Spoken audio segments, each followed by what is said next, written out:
Insya Allah kita tadabur surat Al-A'raf ayat 52 sampai 57.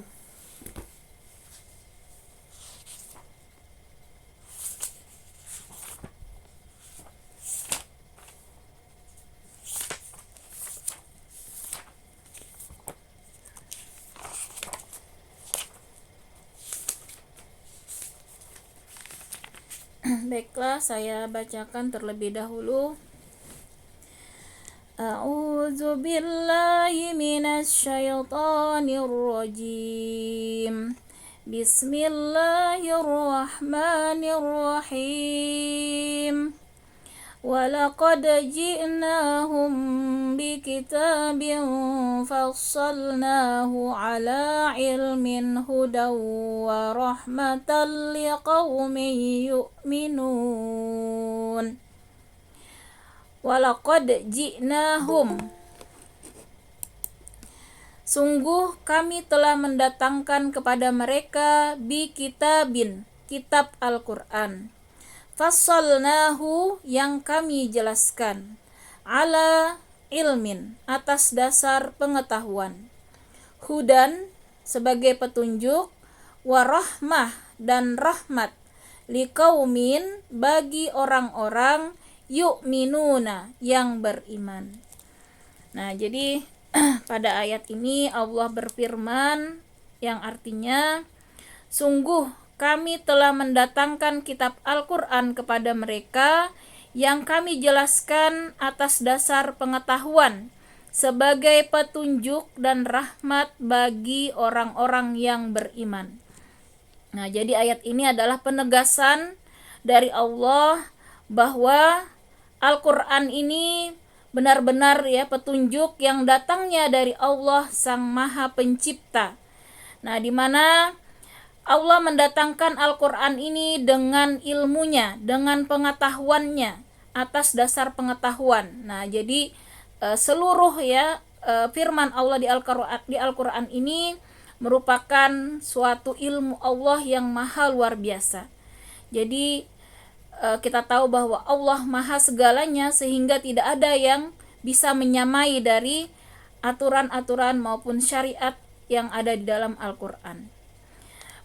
Fungsi Al-Quran di sini Allah jelaskan mengapa Allah menurunkan Al-Quran kepada manusia. Al-Quran ini Allah berikan sebagai petunjuk.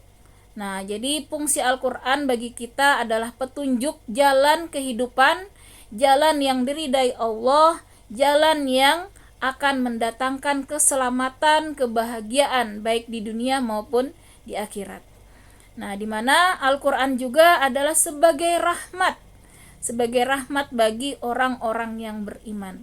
Masya Allah, jadi tidak susah-susah ya kalau kita mau mencari rahmat Allah, karena kita tahu bahwa kita hanya bisa masuk surga dengan rahmat Allah. Nah, maka dengan membaca Al-Quran, mentadaburi, kemudian menghafalkan, berinteraksi dan mengamalkan, maka itu cara yang sangat mudah untuk mendapatkan rahmat Allah. Ini jaminan dari Allah. Al-Quran ini ketika kita gunakan sebagaimana fungsinya, yaitu petunjuk ya, kita gunakan sesuai dengan yang Allah inginkan, maka dia akan mendatangkan rahmat bagi kita semua. Nah, bagi orang-orang yang tentunya beriman. Karena kalau tidak beriman ya tidak ada gunanya. Nah, kita tahu bahwa menurut informasi pernah diceritakan ya oleh almarhum B.J. Habibie, beliau itu sangat cerdas ya. Ternyata beliau sampaikan beliau masih kalah dengan teman-temannya ketika di Jerman itu ya, ada orang Yahudi temannya, kok mereka bisa sangat cerdas gitu ya. Nah, ternyata diam-diam beliau juga pengen tahu apa yang menyebabkan mereka itu bisa luar biasa cerdas. Nah, ternyata di jam-jam 2, jam 3 malam, orang Yahudi teman beliau itu membaca Quran, ibu-ibu. Nah, ternyata orang Yahudi sendiri merasakan efek dari Al-Quran. Ketika mereka bisa ya membaca Al-Quran dengan rutin, ternyata itu menambah kecerdasan. Nah, tetapi di sini tentunya akan berbeda ya. Ketika yang membacanya itu bukan orang beriman, maka tidak akan berdampak pada pahala dan ridha Allah. Nah, jadi kita beruntung ya, bersyukur karena dengan landasan iman maka setiap huruf Allah ganjar pahala 10 kebajikan. Dan juga Allah janjikan tadi ya rahmat ya bagi orang-orang yang senantiasa berinteraksi dengan Al-Quran. Nah, karena itu bagi kita sebagai umat Islam, jangan pernah ragu untuk menemukan solusi segala permasalahan kehidupan, itu semuanya ada di Al-Quran. Nah, kalaupun kita belum menemukan, yakinlah karena waktulah dan juga Allah lah yang paling tahu kapan ya solusi masalah kita itu Allah berikan, Allah yang Maha tahu. Karena itu kita wajib ya untuk beriman, mengimani bahwa dengan Al-Quran ini kata Allah selain petunjuk dia juga adalah asy-syifa ya, juga obat, juga penyejuk hati, penghilang kesedihan ya, segala permasalahan. Allah jamin, Allah janjikan dengan Al-Quran, maka dia adalah solusi segala permasalahan kehidupan. Jadi kalau di dalam kehidupan kita mengalami masalah apapun, maka segeralah kita mendekatkan diri kepada Allah, diantaranya dengan berinteraksi kepada Al-Quran. Bahkan Al-Quran juga nantinya akan membuat hidup kita senantiasa mendapatkan ketenangan, kelapangan, kesabaran, keikhlasan, kebahagiaan ya dunia dan akhirat. Masya Allah. Jadi ayat ini merupakan jaminan dari Allah supaya kita tidak ragu sedikit pun untuk senantiasa berinteraksi, untuk senantiasa berpegang teguh kepada tali agama Allah yaitu Al-Quran. Nah, kita lihat saat ini bagaimana keadaan umat Islam. Kita bisa melihat dari fenomena medsos ya, dari di situ kita melihat bahwa umat Islam sangat jauh ya dari tuntunan Al-Quran. Banyak sekali postingan-postingan yang melanggar aturan syariat ya, tentang pamer harta, tentang pornografi, kata-kata yang menghujat, mengolok-olok dan lain-lain. Nauzubillah summa nauzubillah ya. Nah, disinilah tantangan kita di akhir zaman ini, bagaimana kita bisa tetap istiqomah berpegang teguh kepada Al-Quran. Maka ayat ini menjadi penguat kita untuk senantiasa memegang teguh ya, jangan sampai kita tinggalkan Al-Quran. Jangan pernah kita jauh dari Al-Quran. Nah, baiklah kita lanjut ayat berikutnya, ayat 53. Hal yanzuruna illa ta'wilah yauma ya'ti ta'wiluhu yaqulul ladzina nasuhu min qablu qad ja'at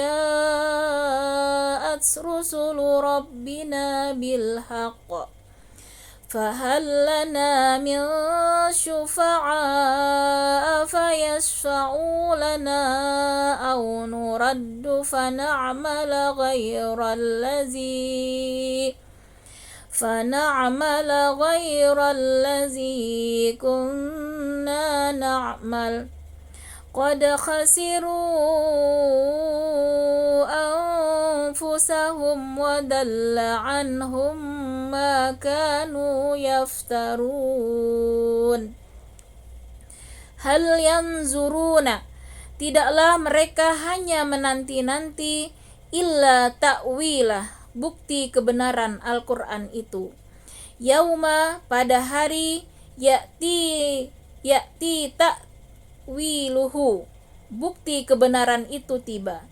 Yaqulu, berkata, allazina, orang-orang yang nasuhu, mengabaikannya, min qablu, sebelum itu, qad ja'at, sungguh telah datang, rusulu rabbina, rasul-rasul Tuhan kami, bil haqq, membawa kebenaran. Fahallana, maka adakah bagi kami, min syufa'a, pemberi syafaat,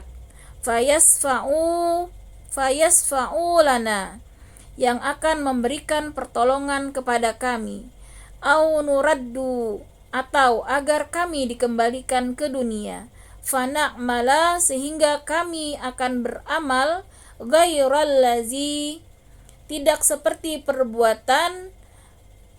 perbuatan yang kunna na'mal, pernah kami lakukan dahulu. Qad khasiru, maka sebenarnya telah merugikan, anfusahum, dirinya sendiri, wadalla dan telah hilang lenyap anhum ma dari mereka apa yang kanu yaftarun mereka ada-adakan dahulu. Nah, di dalam Al-Qur'an ini Allah menjelaskan ya bagaimana di ayat 53 ini keadaan orang-orang kafir ya, orang-orang kaum musyrik, orang-orang yang tidak mau beriman kepada Al-Qur'an.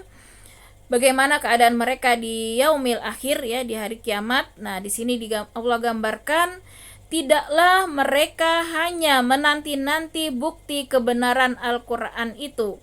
Pada hari bukti kebenaran itu tiba, orang-orang yang sebelum itu mengabaikannya berkata, sungguh, rasul-rasul Tuhan kami telah datang membawa kebenaran, maka adakah pemberi syafaat bagi kami yang akan memberikan pertolongan kepada kami atau agar kami dikembalikan ke dunia? Sehingga kami akan beramal tidak seperti perbuatan yang pernah kami lakukan dahulu. Mereka sebenarnya telah merugikan dirinya sendiri, dan apa yang mereka ada-adakan dahulu telah hilang lenyap dari mereka. Nah, jadi gambaran orang-orang yang saat tadi ya hidup di dunia ini mengabaikan keimanan ya, tidak mau beriman kepada Al-Qur'an dan tidak mau yakini kebenaran Al-Qur'an, padahal sudah sangat jelas ya. Banyak sekali kita melihat bukti-bukti kebenaran Al-Qur'an bagi orang-orang yang mau membuka hatinya, yang mau berpikir dengan jernih, maka akan ditemukan kebenaran Al-Qur'an. Sudah sangat banyak kita melihat kisah-kisah ya, mulai dari zaman dahulu sampai zaman sekarang, bahkan ya orang-orang kafir yang mau menundukkan hatinya, yang bersih ya mencari kebenaran, maka dia diberikan hidayah oleh Allah sehingga banyak yang beriman. Seperti kita ingat peneliti ya dari Paris atau Perancis ya kalau tidak salah, yang ilmuwan yang meneliti tentang mayat Fir'aun. Nah, ternyata dia benar-benar menemukan ya bagaimana mayat Fir'aun itu dengan penelitian yang puluhan tahun dia lakukan, dia menyatakan bahwa benar itu adalah mayat yang telah lama tentunya di dalam air laut ya, dengan bukti-bukti fisik yang dia teliti. Namun betapa kaget dia bahwa informasi itu sudah ada di dalam Al-Qur'an, bahwa di mana Al-Qur'an ini informasi yang sudah ada sejak kurang lebih 1400 tahun yang lalu, sementara dia meneliti baru-baru saja dan akhirnya dia masuk Islam.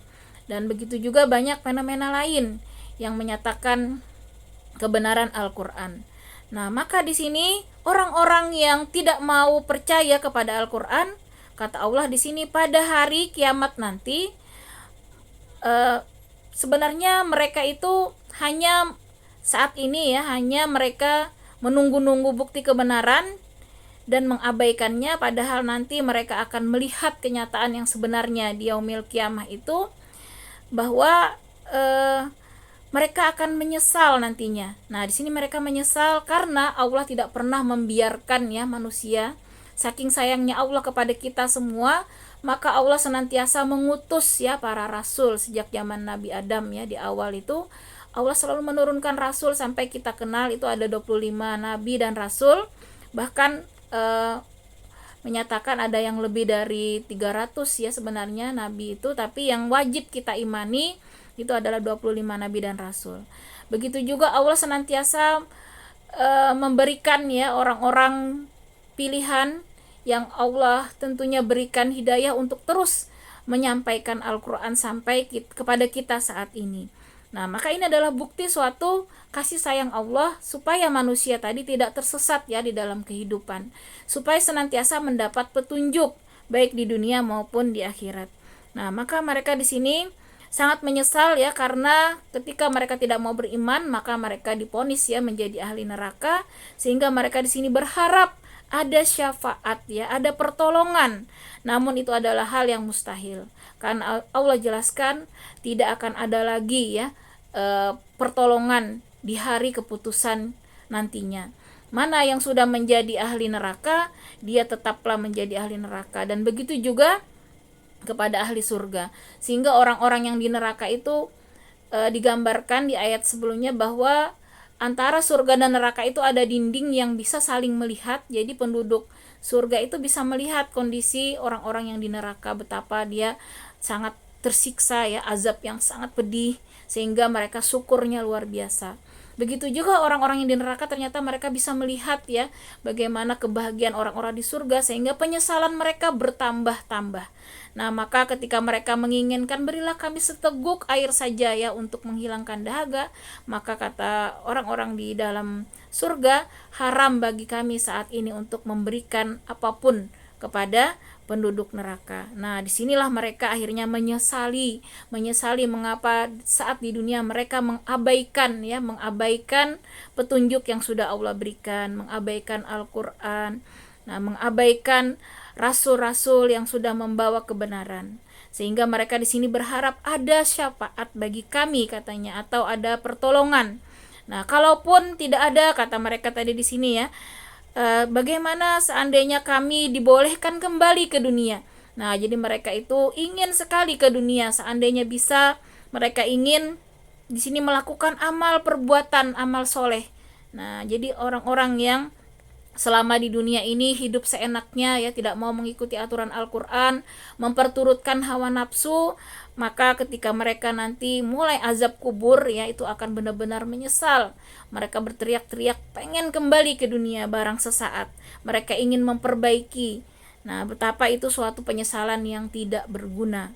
Nah, maka di sini kami ingin, kata mereka, beramal tidak seperti perbuatan kami dahulu. Nah, maka di sini Allah tegaskan mereka sebenarnya merugikan diri mereka sendiri. Nah, jadi ketika mereka berbahagia saat ini dengan melanggar aturan Allah, mereka merasa senang ya, terutama orang-orang kafir yang saat ini dengan pongahnya, dengan sombongnya merasa hebat, dia menzalimi orang-orang muslim, dia menipu orang muslim, ataupun dia melakukan kejahatan dan sehingga mendapatkan keuntungan dunia, maka pada dasarnya di sini Allah tegaskan mereka telah merugikan dirinya sendiri. Nah, jadi mereka mengira bisa berhasil menipu Allah, menipu kaum muslimin, padahal pada hakikatnya mereka menipu diri mereka sendiri. Nah, apa yang mereka ada-adakan dahulu, kata Allah, telah hilang lenyap dari mereka. Nah, jadi apa yang mereka kumpulkan di dunia ini, segala macam kekayaan, kekuasaan ya, kemudian jabatan dan lain-lain yang mereka banggakan, sama sekali tidak ada manfaatnya di akhirat nanti. Semuanya hilang lenyap. Yang kembali hanyalah amal-amal perbuatan yang telah dilakukan di dunia. Nah, kalau itu perbuatan jahat, maka itu akan menjadi sesuatu azab yang sangat mengerikan. Nah, karena itu dari ayat ini kita harus menyadari saat ini kita sudah sedang diberikan Allah kesempatan ya hidup di dunia, maka jangan pernah kita sia-siakan setiap kesempatan. Jangan pernah kita menunda berbuat kebaikan. Nanti saja ngaji kalau udah pensiun, nanti kalau sudah tidak sibuk, nanti kalau sudah ada waktu, dan seterusnya. Padahal kita tahu bahwa iman itu harus senantiasa kita rawat, kita pupuk, kita jaga, kita cas. Karena kalau iman itu tidak dicas, tidak dijaga, maka dia akan meredup, akan sakit, dan bisa mati. Kalau iman yang mati, ya seperti ini tadi ya, mereka tidak ada rasa penyesalan saat di dunia ketika melakukan kemaksiatan, ketika melakukan dosa-dosa kecil tanpa sadar. Akhirnya diibaratkan dosa kecil itu ketika tidak ditobati, maka dia ibarat kita mengumpulkan ranting-ranting kecil yang lama-lama akan menggunung, maka itu akan membakar yang sangat membahayakan. Nah, karena itu kita bersyukur ibu-ibu yang sudah diberikan Allah pada hari ini karunia ya dapat hadir di majelis ilmu. Mudah-mudahan kita menjadi salah satu ahli ilmu, karena salah satu pintu surga itu adalah pintu orang-orang yang istiqomah ya menuntut ilmu agama. Amin ya robbal alamin. Nah, jadi salah satu juga ciri ya kesuksesan Ramadan kita, ciri bahwa kita diterima ibadah kita di bulan Ramadan, diantaranya kita semakin semangat ya kan berbuat kebaikan. Nah, kemudian kita juga bisa istiqomah melakukan amalan-amalan pada bulan Ramadan yang kemudian kita tetap lakukan di bulan lain. Walaupun mungkin segi kuantitasnya itu berkurang. Misalnya kalau Ramadan kita bisa 3 juz, 2 juz, tetapi di bulan lain kita masih ngaji, maka itu juga merupakan tanda berarti amalan kita di Ramadan kemarin diterima oleh Allah. Dan ketika amalan kita diterima, maka juga janji Allah kita mendapatkan ampunan. Nah, karena itu marilah kita mensyukuri ya nikmat pertemuan kita dengan Ramadan kemarin dengan cara merawat ya amal-amal soleh yang sudah kita lakukan. Kita usahakan istiqomah, jangan pernah kita tinggalkan, karena itulah nanti yang akan menjadi pembela kita. Amal-amal soleh yang istiqomah inilah yang senantiasa mengiringi kita mulai dari nanti sakaratul maut sampai nanti kita bertemu Allah di surga. Nah, karena saya sudah sampaikan juga kemarin ya bahwa ketika sakaratul maut itu merupakan ujian yang sangat berat, penentuan apakah kita bisa beriman sampai akhir hayat kita ataukah kita tergolong dalam kekafiran. Karena kembali saya sampaikan menurut para ulama bahwa ketika sakaratul maut itu maka iblis ya berusaha keras untuk terus menyesatkan kita. Maka dia akan berwujud seorang ayah ya di samping kanan kita, dan di samping kiri kita berwujud seorang ibu. Nah, yang di samping kanan kita ini berwujud seorang ayah, maka dia membisikkan kepada orang yang mau meninggal ini, ayolah kamu pindah saja ke Yahudi, karena ternyata benar Yahudi itu agama yang diridai Allah. Ayolah masuk, padahal dia adalah iblis yang menyerupai ayah kita. Nah, begitu juga yang di sebelah kanan, dia adalah iblis yang menyerupai ibu kita. Ayolah nak, kamu masuk saja agama Nasrani. Agama Nasrani itulah yang benar. Kamu ikutilah ibu.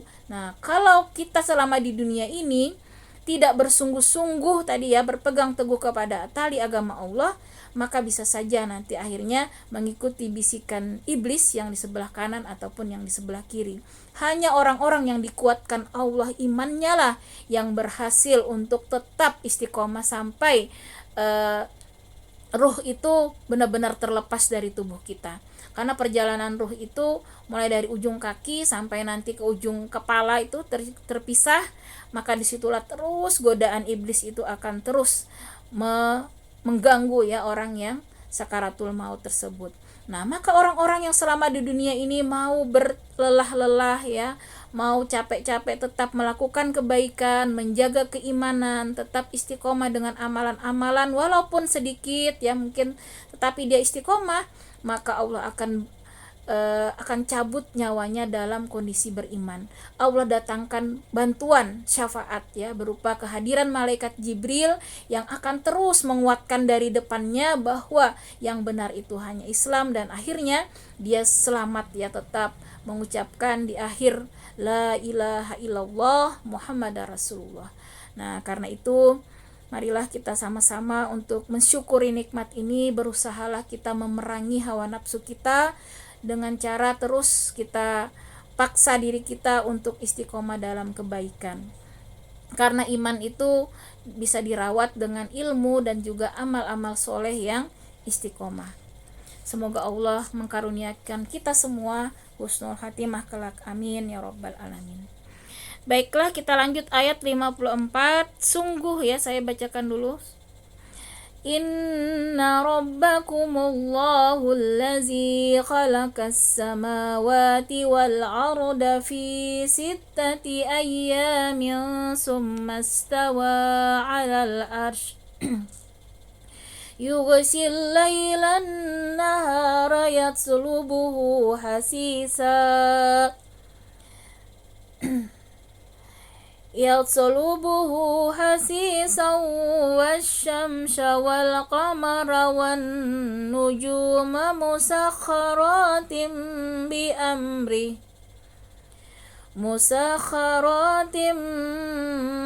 amrihi ala lahul khalqu wal amr tabarakallahu rabbul alamin.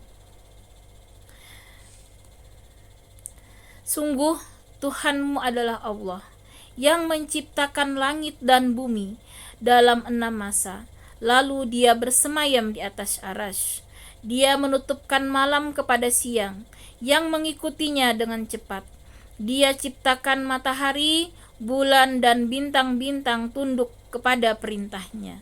Ingatlah, segala penciptaan dan urusan menjadi haknya. Maha suci Allah, Tuhan seluruh alam.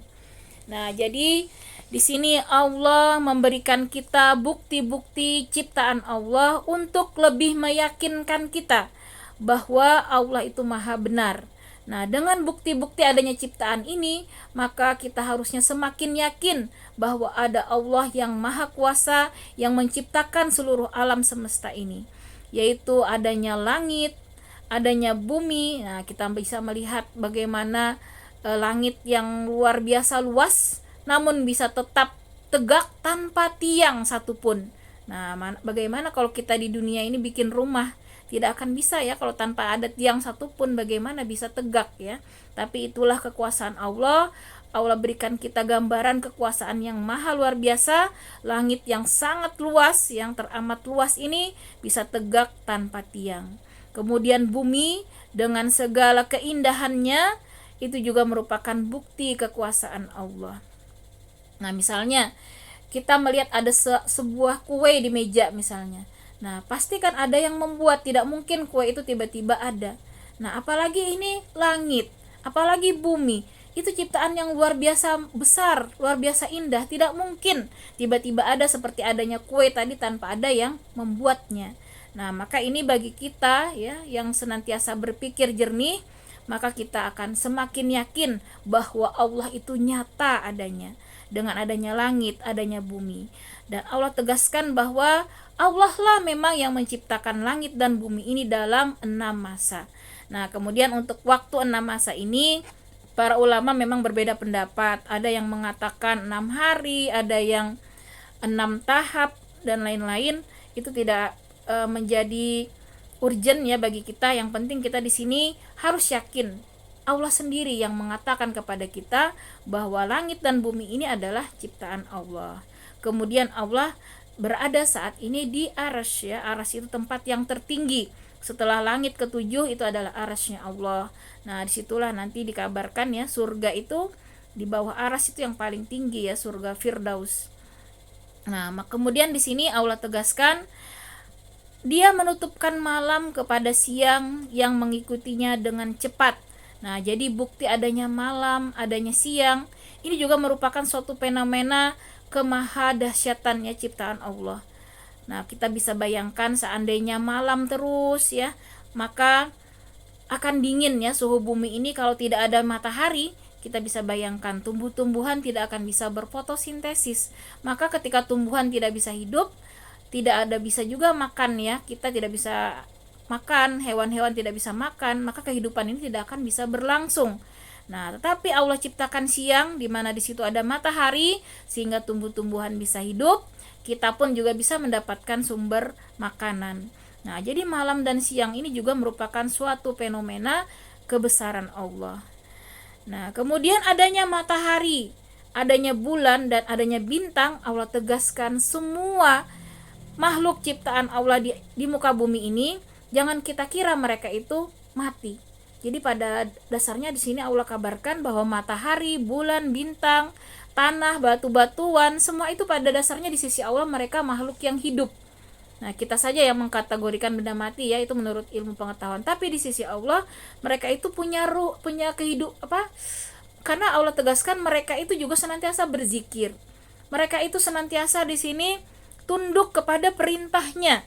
Masya Allah. Jadi bahkan ketika Umar bin Khattab ya melewati suatu tanaman, beliau menangis, seandainya aku menjadi tanaman saja lebih enak mungkin aku, katanya. Jadi kalau tanaman sudah mati selesai ya, tapi kalau manusia kalau tidak beriman, tidak melaksanakan perintah Allah dengan baik, bisa jadi penghuni neraka. Jadi lebih sulit sebenarnya ya manusia itu, sehingga ketika amanah ya menjadi khalifah, gunung-gunung pun mereka tidak sanggup ya, tapi manusialah yang Allah berikan amanah untuk menjalani kehidupan ini.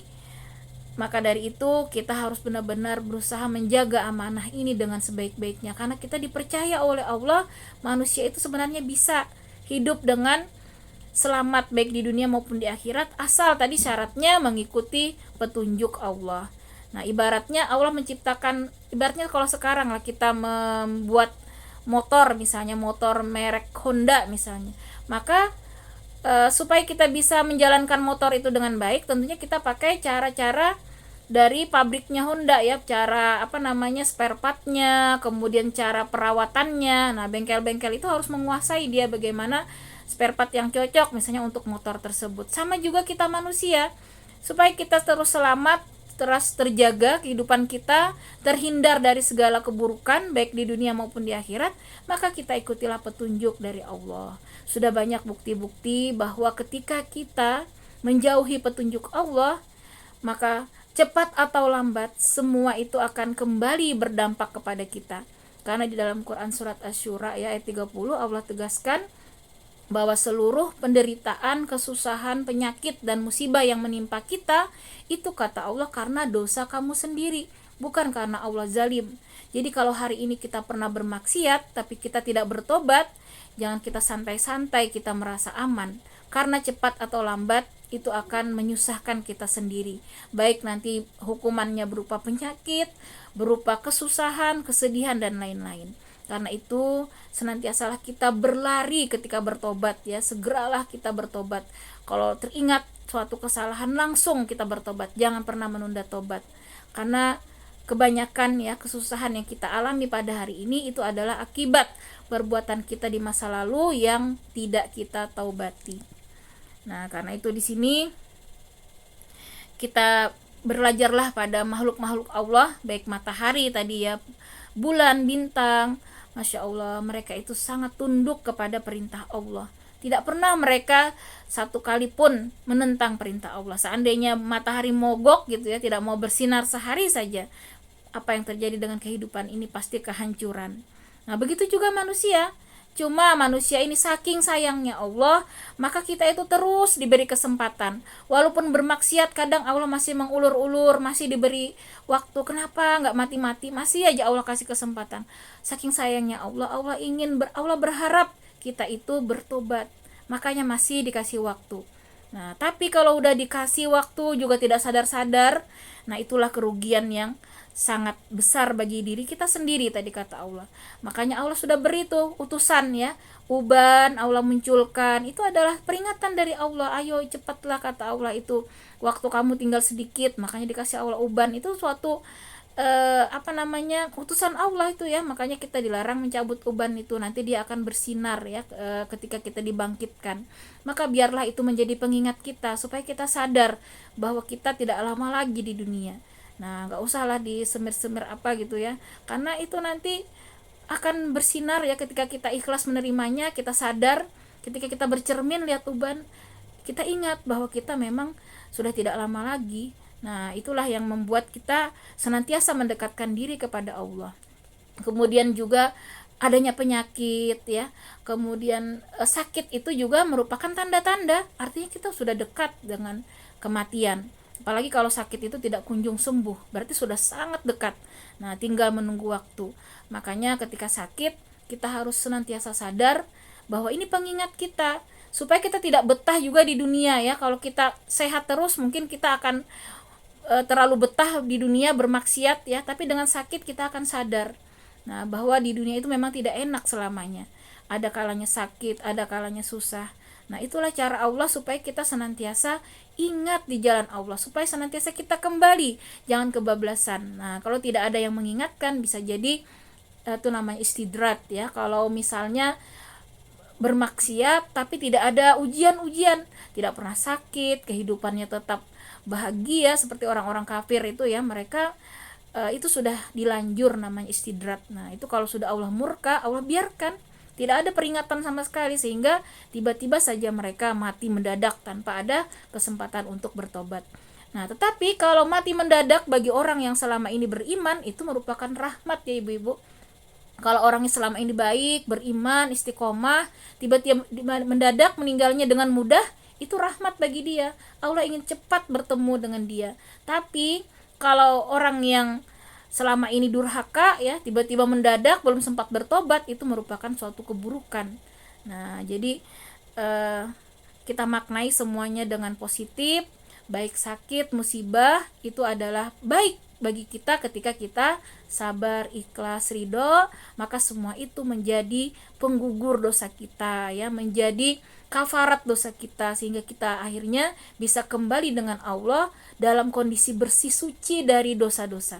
Masya Allah. Jadi ketika sakit kita sabar, ikhlas, maka habis dosa kita ibu-ibu, maka kita akan kembali dalam keridaan Allah. Nah sebaliknya, kalaupun diberikan kesenangan, jangan pernah lupa kita bersyukur ya, mensyukuri nikmat Allah. Mensyukuri nikmat Allah dengan cara kita gunakanlah nikmat ini di dalam ketaatan kepada Allah. Jangan kita gunakan untuk bermaksiat. Nah kemudian selanjutnya perintah Allah di ayat 55, Ud'u rabbakum tadarru'an wa khufyah innahu la yuhibbul mu'tadin. Berdoalah kepada Tuhanmu dengan rendah hati dan suara yang lembut. Sungguh Dia tidak menyukai orang-orang yang melampaui batas. Nah, di sini Allah perintahkan kita harus senantiasa berdoa kepada Allah dengan rendah hati. Nah, rendah hati dan suara yang lembut. Jadi kita dilarang berdoa itu teriak-teriak gitu ya. Karena Allah di sini, Allah tidak menyukai orang-orang yang melampaui batas. Nah, Allah suka dengan hati yang rendah, artinya tidak sombong, dengan rendah hati, dengan merasa kita ini tidak mampu. Nah, jadi sehingga kita senantiasa berdoa, termasuk amalan-amalan ibadah kita. Setiap kita melakukan amal ibadah, kita juga di situ harus berdoa supaya Allah menerima. Karena bisa saja amalan kita selama ini belum diterima atau tidak diterima, karena Allah itu hanya menerima amalan-amalan yang terbaik. Nah, jadi kita melihat bagaimana para sahabat itu ketika setelah Ramadan, mereka tuh senantiasa taqabbalallahu minna wa minkumnya itu sampai kurang lebih 6 bulan ibu-ibu. Ketika bertemu dengan saudara-saudaranya itu senantiasa minta doa, minta supaya didoakan amal ibadahnya itu diterima. Karena mereka takut sekali, siapa tahu dengan doa sahabat-sahabat, dengan doa orang lain, mereka berharap amalannya itu diterima. Nah, jadi mereka benar-benar merasa rendah hati ya, tidak ada kesombongan sama sekali dengan sudah melakukan amal ketaatan. Justru mereka takut sekali amal-amal itu tidak diterima, sehingga mereka senantiasa minta doa kepada muslim yang lain. Makanya itu mereka langgengkan ya ketika bertemu taqabbalallahu minna wa minkum itu, bahkan sampai 6 bulan setelah Ramadan mereka masih saja minta doakan. Nah, jadi kita berdoa itu diperintahkan dengan rendah hati.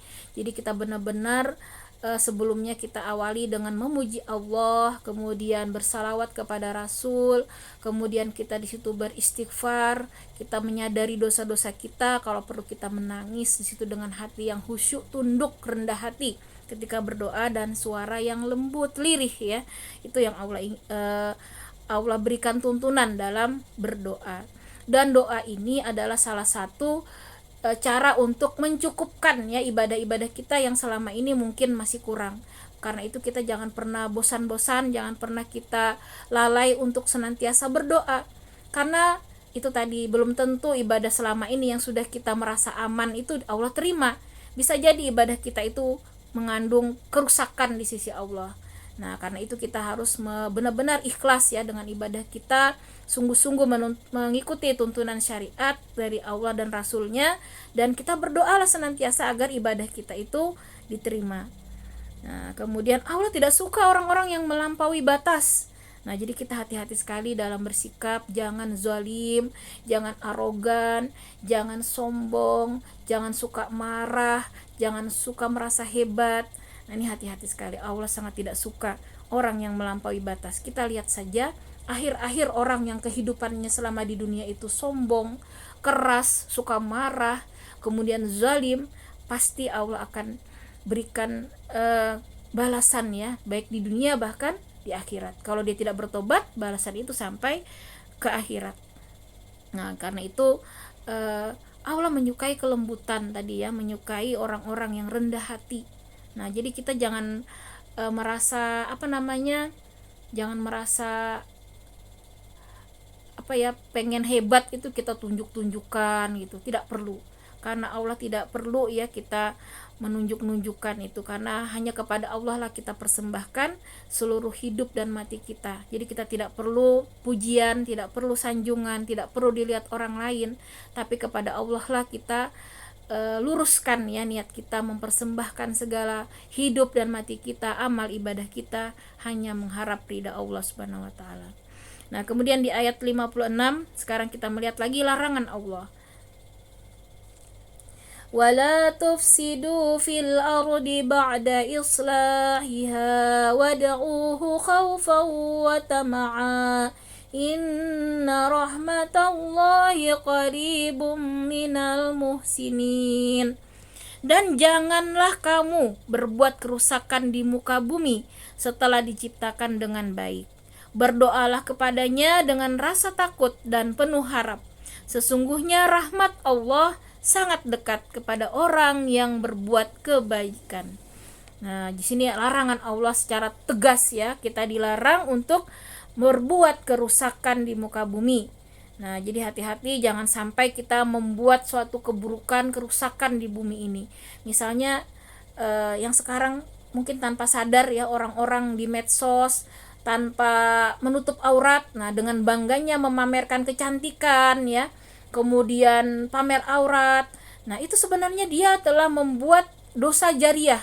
Nah, ketika orang laki-laki yang melihat kemudian dia terprovokasi untuk berbuat maksiat, maka itu dosa jariah yang dia buat. Nah, hati-hati sekali. Pamer kekayaan misalnya membuat orang lain jadinya hatinya keras sehingga dia tujuannya dunia, lupa akhirat. Nah, itu juga berbahaya karena dengan itu akan menimbulkan motivasi dunia bagi orang yang melihatnya. Nah, maka disinilah kita harus hati-hati, jangan sampai kita berbuat kerusakan, baik perkataan, perbuatan, dan lain-lain.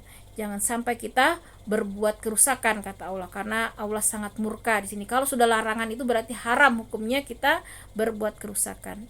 Kemudian Allah perintahkan kita berdoa kepadanya dengan rasa takut dan penuh harap.